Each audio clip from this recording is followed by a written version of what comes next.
Hey, welcome to The Explainer. Today we're going to tackle a really powerful idea that, honestly, shapes so much of our world, from the way countries interact to the books we read. It's called post-colonialism, and once you get it, you start seeing the present in a whole new light. So, let's start with a big question. What happens when an empire falls? When the flags come down and new nations are born, is that it? Does all that influence just vanish overnight? Well, post-colonialism argues that the answer is a huge no. The ghosts of empire stick around. So here's our game plan. First, we'll nail down what post-colonialism actually is. Then we'll get into the psychology of how empires are built. We'll meet some of the brilliant thinkers who challenged it all, see how artists fought back with their own stories, and finally, we'll connect the dots to the world we're all living in right now. All right, so what does post-colonialism really mean? I know, it's tempting to hear that word and just think, oh, it's the time after colonialism, but it's actually digging into something way deeper and, a lot messier than that. Okay, here's the most crucial thing to get. Post-colonialism isn't just a date on a calendar. It's an ongoing battle. It's a lens that helps us see how those old colonial power structures and biases are still running in the background today. As the amazing Kenyan writer Ngugi wa Thiong'o said, it's all about the incredibly important work of decolonizing the mind. So you have to wonder, how did these empires control millions of people for centuries? I mean, it wasn't just armies and weapons. There was this incredibly powerful machine of ideas and psychology working behind the scenes. And this right here is a perfect example of how that machine worked. This idea comes from a game-changing thinker named Edward Said. He argued that the West basically defined itself, you see it there on the left, as rational, progressive, all that, by inventing a kind of fictional opposite, the Orient. And this other, as you see on the right, was painted as irrational, mysterious, and stuck in the past, which, conveniently, made it seem like it needed to be ruled. And this whole process has a name, Orientalism.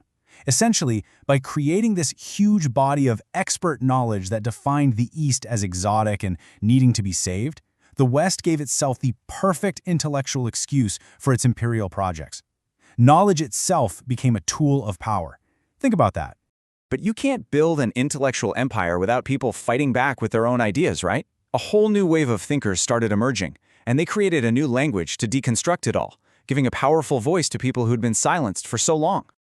We have to start with Fanon. He was a psychiatrist from Martinique who became a revolutionary, and he was a total game changer.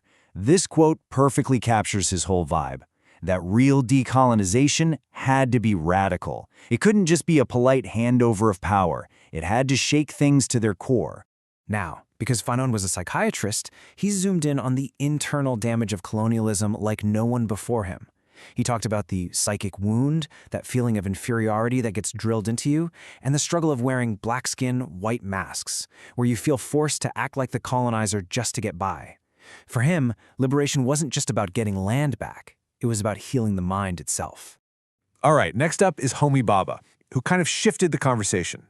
He was fascinated by the messy, in-between spaces that colonialism creates.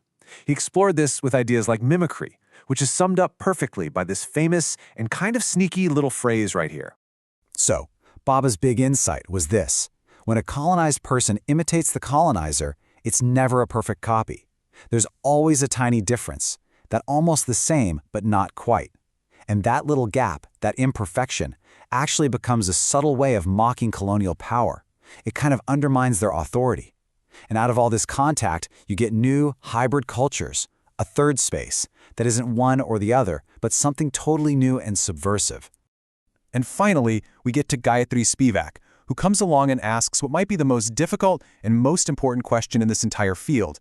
She forces us all to stop and ask, wait a minute, who are we not hearing from at all? Even in all this talk about liberation, whose voice is still missing? Spivak gives us a term for these people on the absolute margins, the subaltern, and she points out that these groups, especially women, are often doubly silenced, crushed not only by the colonizers, but also by the patriarchal structures within their own cultures. Her work really challenges us to find those missing voices. She also gave us the idea of strategic essentialism, which is basically when a marginalized group has to temporarily band together under a single identity just to have a chance of being heard at all. So, if the colonial project was built in part on stories, these myths about the Orient and civilizing missions, then what's one of the most powerful ways to fight back? Well, You take the pen and you start telling your own story. This proverb, made famous by the legendary Nigerian novelist Chinua Achebe, is basically the rallying cry for this entire movement. It's just a perfect, powerful declaration that the colonized will no longer be side characters in someone else's story. It's time for the lions to tell their side of the hunt. And here is the absolute best example of this in action. On the left, in the classic English novel Jane Eyre, you have Bertha Mason. She's just the scary, mad woman in the attic. She's not really a person, she's a plot device. But then, on the right, Jean Rhys writes this incredible novel, Wide Sargasso Sea, and gives her a voice. We learn her name is Antoinette, we learn her story, and we see exactly how colonialism and patriarchy turned her into that mad woman. It's brilliant.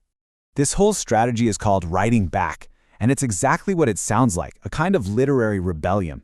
By creating this counter-discourse, these writers expose all the hidden biases and blind spots in those classic Western books, and they reclaim the humanity of characters who were treated like nothing more than props. Okay, let's bring all this home. Let's talk about the 21st century. Because the formal empires might be gone, but the structures they built, well, they cast a really, really long shadow over the world we live in today. This table really breaks down that shift from old-school colonialism to what people now call neo-colonialism. See, the control isn't through soldiers anymore. It's through things like economic debt and trade deals. The colonial governors have been replaced by multinational corporations, and brute force has been replaced by the much more subtle but still powerful influence of cultural soft power. And this legacy is absolutely everywhere. You see it in which languages are seen as important for business or education. You feel it in the unhomeliness of diaspora communities, that sense of not quite belonging anywhere. It's in what W.E.B. Du Bois famously called double consciousness, that feeling of always seeing yourself through the eyes of two different conflicting worlds. And it's in the ongoing vital struggle to piece back together erased histories and heal from all that trauma. And that brings us right back to where we began, with stories and with power. The whole point of post-colonialism is to learn how to listen for the voices that have been pushed to the margins. So I guess the final question for all of us is to look at our world today and ask, whose hunt is still being glorified and whose stories are we still not hearing?